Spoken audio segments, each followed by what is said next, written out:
হলো ক্যাপ্টেন।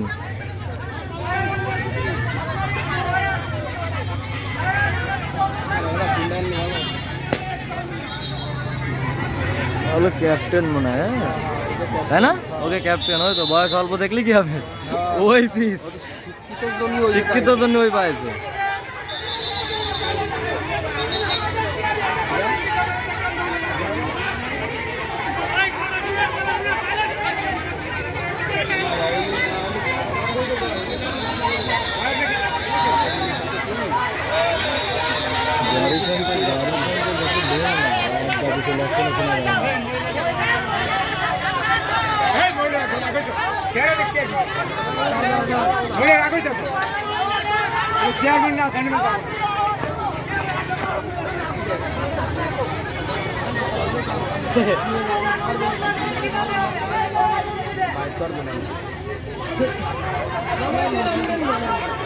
কিছু করবে না, তারপরে বাড়িয়ে দেবে হালকা আপনাদের বাড়িতে থেকে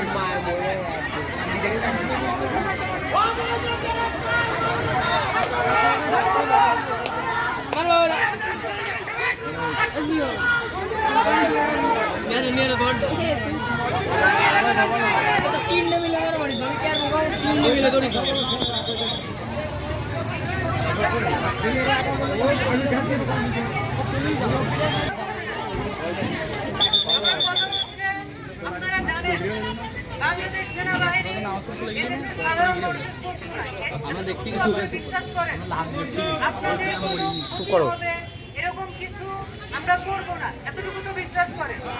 আমাদের তো এতটুকু আস্থা আছে। আপনাদের জনপ্রতিনিধি একজন ভেতরে আছে, তাই তো? তার জিম্মাদারি সম্পূর্ণ আমার উপর, তার কোনো ক্ষতি হবে না, এটুকু আমি গ্যারান্টি দিচ্ছি। বুঝতে পারছেন?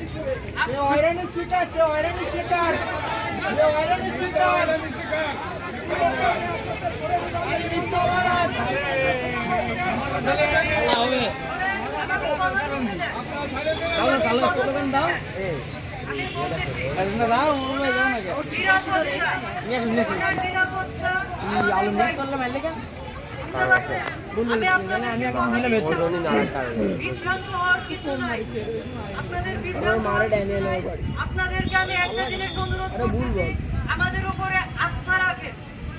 আমি সর্বপ্রথম যতটুকু সিকিউরিটি দিচ্ছি, ওনার কোনো ক্ষতি হবে না, এতটুকু আমি আপনাদেরকে সিকিউরিটি দিচ্ছি। ওনার নিরাপত্তার দায়িত্ব আমার। কিন্তু আপনারা এইভাবে জনসমাজ করে বিশৃঙ্খলা সৃষ্টি করবেন না। বুঝতে পারছেন? আমার কথা আপনারা শোনেন। সেটা হচ্ছে, আমরা দেশের বাইরে আসছি, ক্যান্টনমেন্টের বাইরে আসছি দেশের শান্তি শৃঙ্খলা রক্ষার জন্য। দেশে বিশৃঙ্খলা হয় এমন কিছু আমরা হতে দিব না, আমরা করবো না। যাই হোক, যেটাই হোক, আপনাদের শান্তিপূর্ণ আপনাদের একটা সমাধান দিব। আপনারা আমাদের উপর এতটুকু আস্থা রাখেন, কোনো রকমের বিশৃঙ্খলা করবেন না। কিছু হবে না, হবে না। আপনার চেয়ারম্যানের কোনো জীবনদায়ী শক্তি নাই, এতটুকু সিকিউরিটি আমি আপনাদেরকে দিচ্ছি। বুঝতে পারছেন?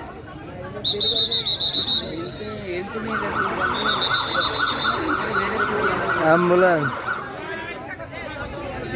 একজন করে বলেন, একজন করে বলেন।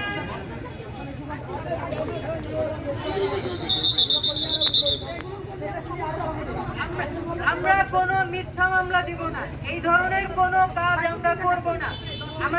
আমাদের কাজ হচ্ছে